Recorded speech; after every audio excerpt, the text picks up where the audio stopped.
Hello, I'm Grant and welcome to Second Plate, a cooking show all about reusing ingredients and trying to have recipes that can easily flow from one meal into another.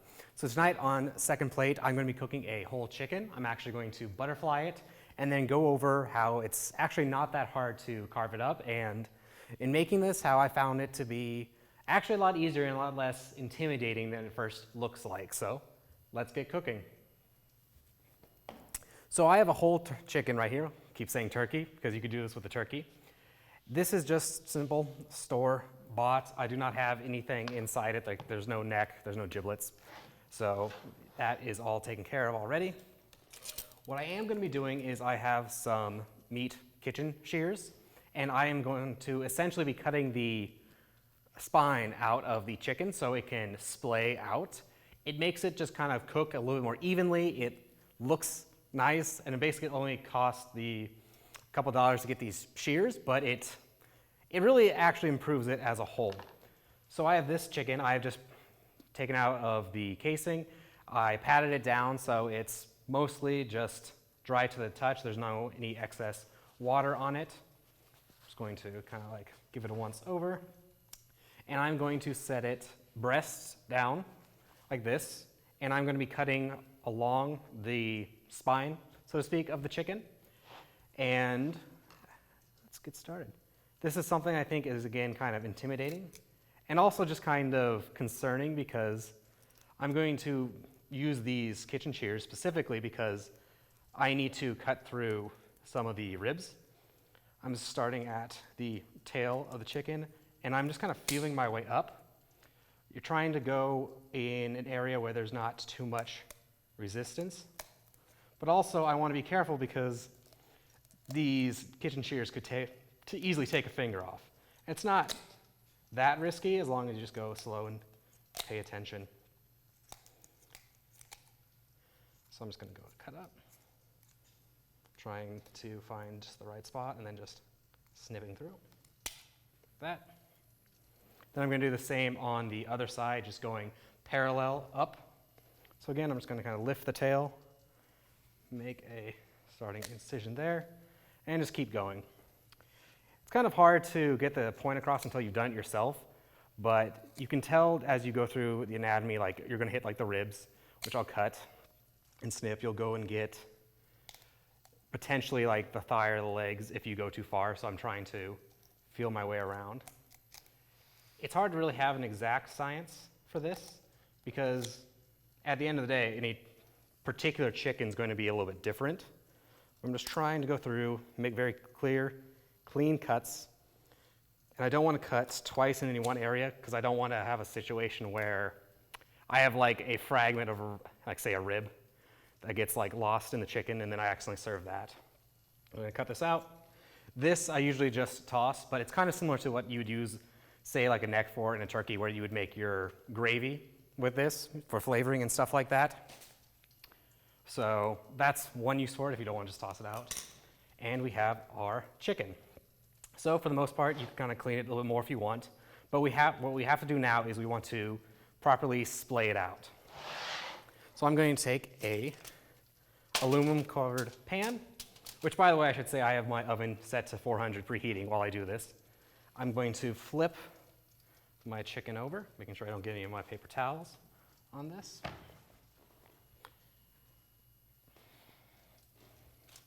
Go this way. I'm going to spread it out, very specifically the legs and the wings. I want to get those nice and wide. And then what we're going to do next is I'm basically going to perform a chest compression on it because the point is I'm going to kind of snap the bones a little bit more so it properly splays out. So I'm just going to, like with CPR, put two hands here and just kind of slowly apply pressure until it caves in. Making sure to.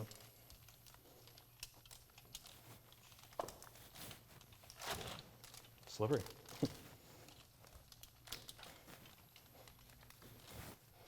Cool. That one's actually kind of smooth. Sometimes you'll hear like a couple cracks. I've heard if you do this for a turkey, it's a lot more intense just because the bones are so much thicker. But as you can see, what we've done is it's already become just simpler to carve because the wings are out fully extended, legs are out, thighs are out as well, which is honestly the hardest part I find for actually carving it, is getting a good cut for the thighs. Everything else is pretty easy, but the thighs, like, by the time I get to them, it's just a mess. So this has helped me actually get more meat off the bone than when I was just cooking them completely whole in the past. Just gonna make sure that's down all the way. Good.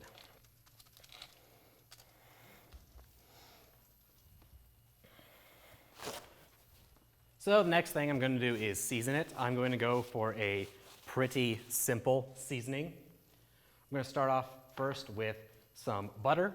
I believe this is actually Irish butter that's just been melted. Have a little tool for spreading it. This is actually the second kitchen brush, I guess you'd call it, that I've had. And the first one was more of your stereotypical paintbrush type fabric. Like, it was completely food safe and all that, but it was a nightmare to clean that, so I actually heavily recommend this like synthetic plastic brush over those. But I'm just gonna go pat it all down. This is something where, depending on how important the meal you're cooking is, you can be really involved in this process, or you can just really quickly do some simple things to it, like go over the main parts. But if you really want to get into it, you can really get in everywhere in all the crevices and that. Next, I have some rosemary. I'm just going to sprinkle all over my bird. In theory, I should probably be seasoning both sides of it, but I find it easy enough just to do the top. Again, it's like, just depends on how much you want to go for that. I'm going to put a particularly large amount on the breasts. I have a personal theory that you, generally speaking, can't really go too overboard with things like pepper and salt for most meats, just because even if you over salt or over pepper, that's still very little in proportion to, say, an entire chicken breast. I'm just gonna get that around. And of course, pepper. But seasoning this is gonna be the same as seasoning any other kind of chicken. You really kind of can't go wrong with it as long as you can do something as simple as salt and pepper. So I could easily see this being the kind of thing where once I have this recipe down, that's when I try to do something like, oh, I want to make it really spicy, or you know what, I want something more, I'm not sure, herb focus, I guess. Because you can also go as far as like what you would dress it with, like say for a turkey for Thanksgiving. That's a little bit overboard for what I have in mind for like this, because this is usually something I'd make like on a Monday or a Tuesday at the start of the week, and I'd want to basically have leftovers for the rest of the week. Another thing that's kind of optional that I do like to do is you can actually separate the skin from the breast, and it just kind of helps it come out a little bit better because you can get some seasoning like actually in underneath it. Sometimes it's a little more of a hassle than it's worth, but essentially I'll just get in under here, being very careful to not tear the skin, but rather tear the, I'm not sure what I would call it, but I guess like the fat that attaches the skin to the breast itself. It's not an expert, but I basically just kind of come in from the bottom and from the head, and you just gradually work your fingers up. And then eventually, once that's kind of nice and loose, just getting some butter, salt, pepper on your hands, and just getting in there. And I find that, while a little bit more inconvenient, it really does help, because since this is a whole chicken, when you actually come out and start carving it, it can be really easy for the skin itself to get lost. Like, it gets cut apart easily, it gets stripped when you're eating it. So having some actual seasoning on the meat of the breast itself actually helps a lot, so you don't have this really dense, fat, tasty skin, but that's gone in 2 seconds, and then you just have unseasoned chicken. But it's not a big deal, because for the most part, it will get through. Particularly if you have the butter, that seems to really help just soak it all in, so it's not as necessary. I'm no expert on chicken, but that's just some things I've personally noticed. What I like about chicken is it's as easy as just throwing it in, and that's as simple as it needs to be. But you can go just so in depth about how you want to do stuff, like how can I make the skin crispier or tastier, or like do I want to go for a very specific style of prep. It's all kinds of opportunities. So as said before, I have my oven. It's set to about 400 degrees. You could go probably as low as 300 or 350. It just depends on how long you want it to take.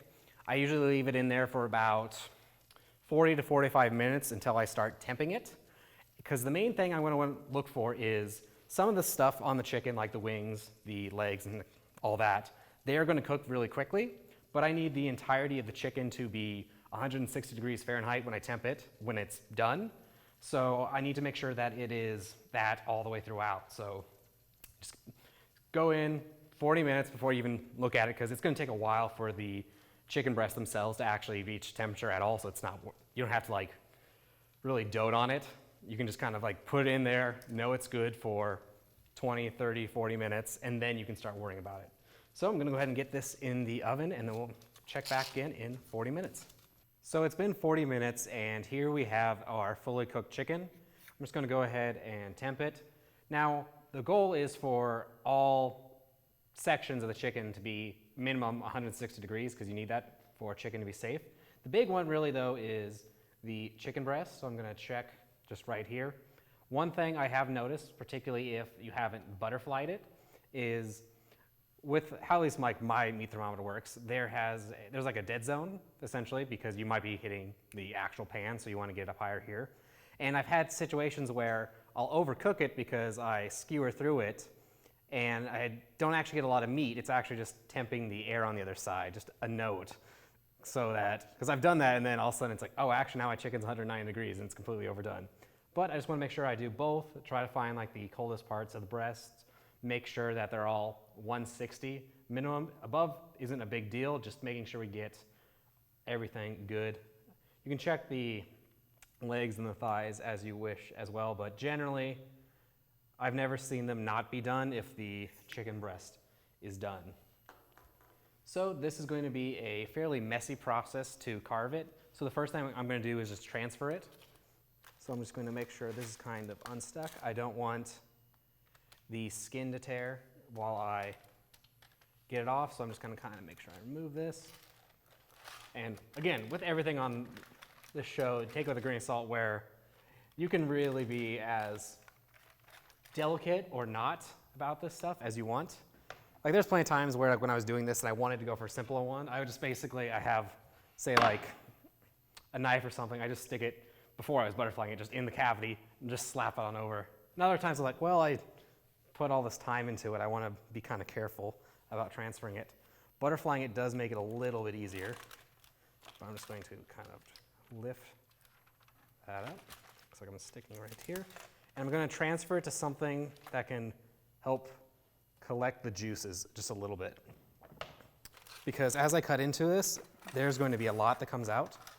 And one thing that was off camera is it helps to have the chicken rest for about 10 minutes. It helps carving it, it helps it remain nice and juicy.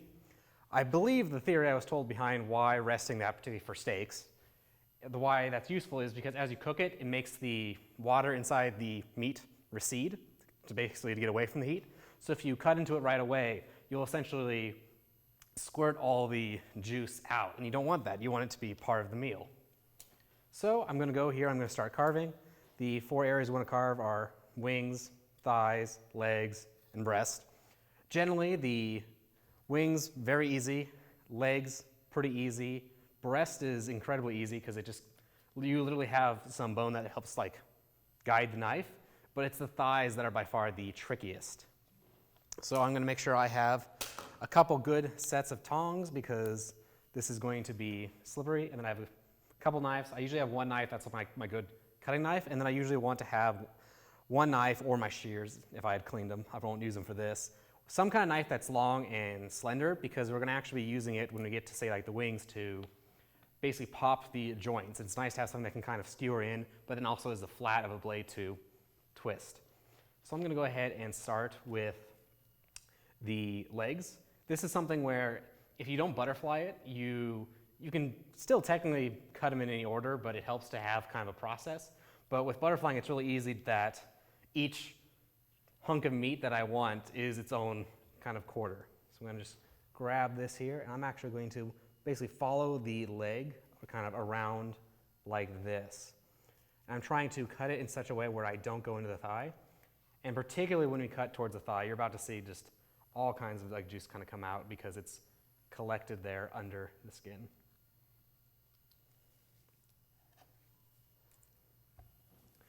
Okay. I'm just kind of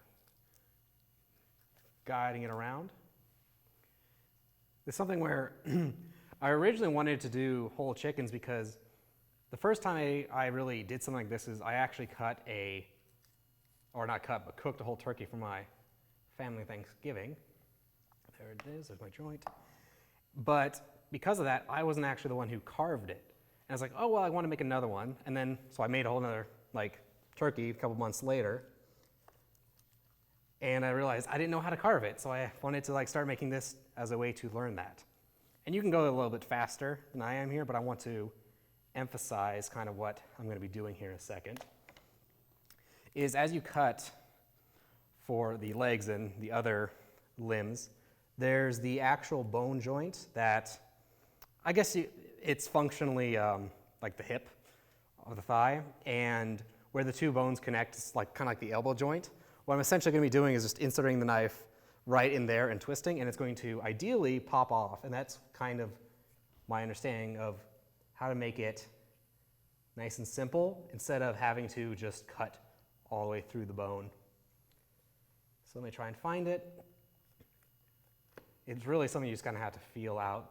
So it's kind of hard to get across, but it should slip in a little bit easier once we do. Should be right about here. This is something where when I started, I kind of found it useful just to look up the anatomy of the chicken, just so that you internally, there we go, right there. So I'm just going to cut, kind of twist, and you can kind of feel it popping. This is something also where the better you get at this, the easier it is to keep doing. I'm trying to also be careful here not to cut myself, but it just kind of cuts through without having to actually cut through the bones like we did with the ribs earlier. Come on. The last bit is a little bit slippery there.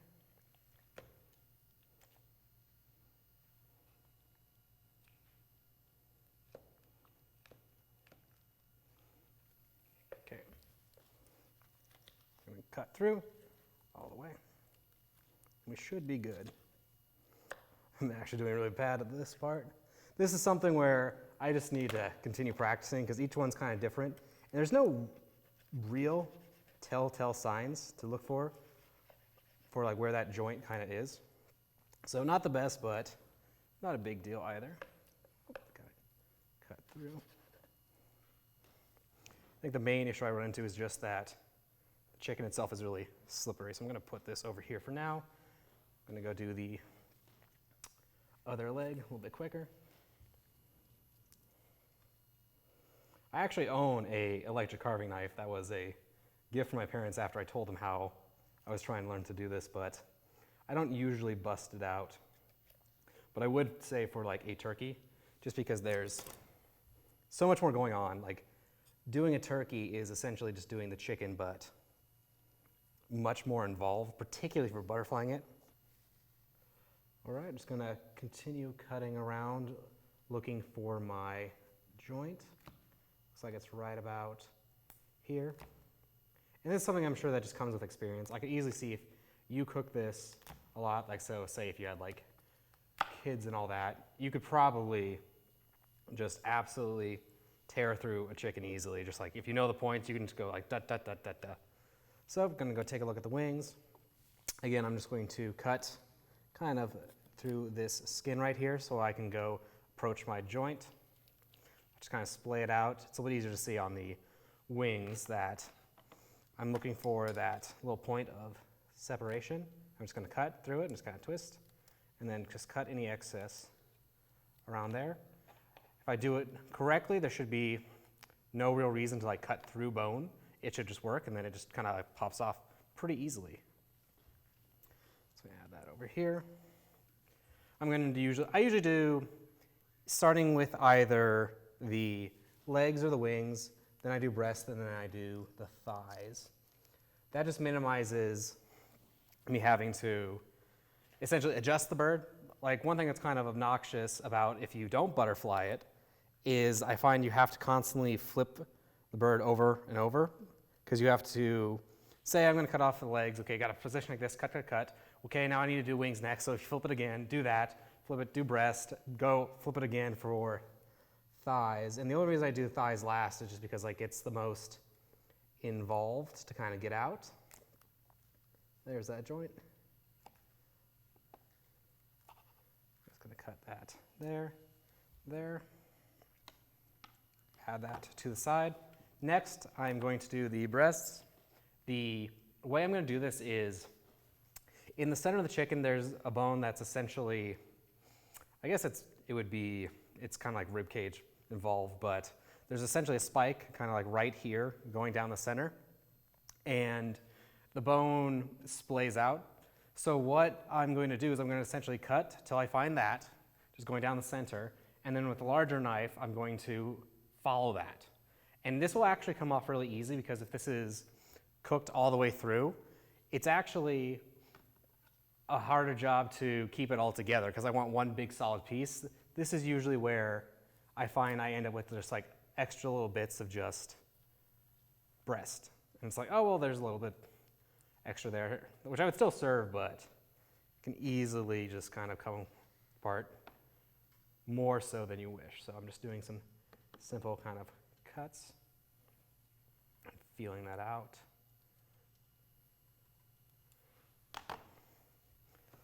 Again, no expert, just kind of have to get in there and go. There we go. So not sure if it's easy to come across on camera, but there's essentially resistance like right here that I'm kind of hitting. And that's that bone I was talking about. So I just kind of feel around how it's like, okay, I feel it here, kind of go in there, lift it up, and then I can kind of feel how it stops. And that tells me where it is. So essentially, the way I'm picturing it is the bone is like right here, so I'm going to go in with my current cut and then cut this way, just kind of like following it.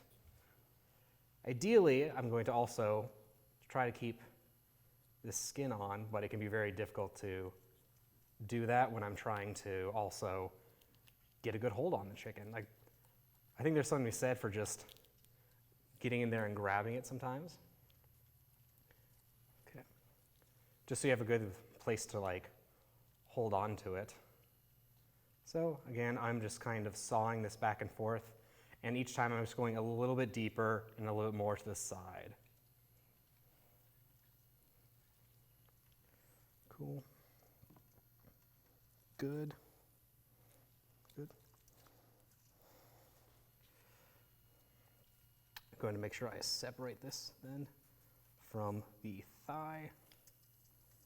Trying to get as much meat all together as I can. Good.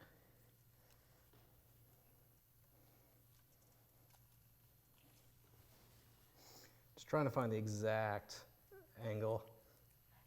Again, I can just see this being something where that when you get really good, it's you just do what you want. Or if you're just cooking this for yourself, you can just go nuts in there, you know, pull it from the bone if you want. But until then, I like to just kind of like ease my way around so I'm not getting too much or too little. Okay, make sure I got no bones. Trying to make sure I also leave enough space where I don't have any, say, like ribs that might have gotten lost in there from the butterflying. Okay, it should start freeing up here. But yeah, if I had one tip for carving chickens that I found helpful is just to go look up the actual anatomy of the chicken. Because then you can just kind of like, oh, I get what that is. Cool. And like I said before, like, I'm trying to keep this all together, but once you get this point, it's really easy just to, honestly, just like rip it off. But I like to get a nice whole breast like that. And then inevitably, because I'm not an expert at this, you'll end up with just like kind of extra meat that towards the end of the carving, I'll end up just like cutting that extra stuff off and collecting it. Just using it as like leftovers and stuff. But I'm just going to repeat with the other breast. Going a little bit faster because I know where that bone is. It's very clear now. You can see that. There's also the wishbone that's present here. I've heard it's better to remove that before you cook it, but it's not something I wanted to go for right now on the show, but it's definitely a pretty big deal, I believe, if you're going to cook a turkey, just because all the bones of the turkey are so much more involved, so to speak. Whereas with the chicken, you can kind of just get around it.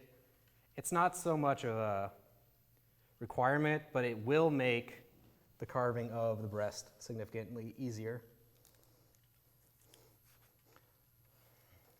I think it's the kind of thing where, like, once you've done it for several times of just making a chicken, that would be like the next step. That's kind of, like, I think the best way, where it's like, it's not necessarily something you need to do it the first time around, but once you kind of have the process down, be like, oh, how can I make it better? That's a good option. Okay. Cutting that all free, like that. Get some space. Next, we're going to do the thighs. Same idea. I find it a little bit harder to actually figure out where these joints are. And sometimes I've even found it easier just to essentially like split it. And so you have something nice and manageable to actually kind of carve around. And then, once you've done that, pull it out and actually properly kind of carve it. So we have that. Nice and clean. That's probably one of the better thighs I've ever had come off, to be honest.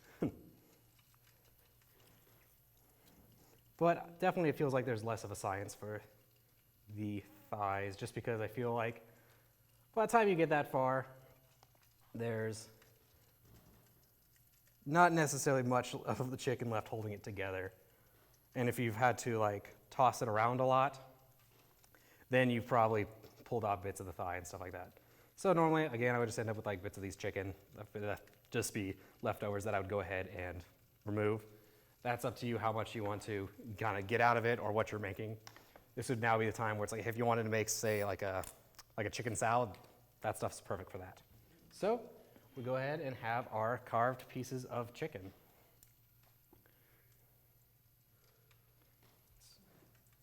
Got our breast.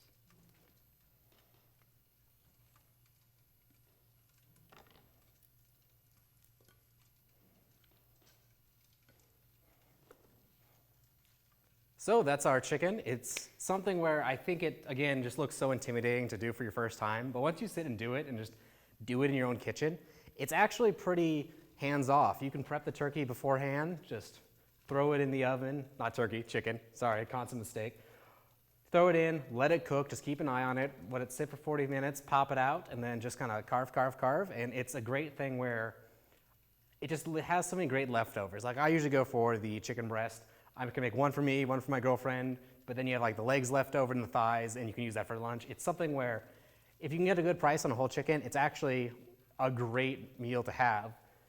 And I never would have actually done that had I not seen it wasn't particularly hard to carve. I always thought it was this big thing, and now that I've done it, I can easily see myself going out of my way to have that over the actual pre-cut stuff. So again, I'm Grant. This has been Second Plate. Thanks for watching.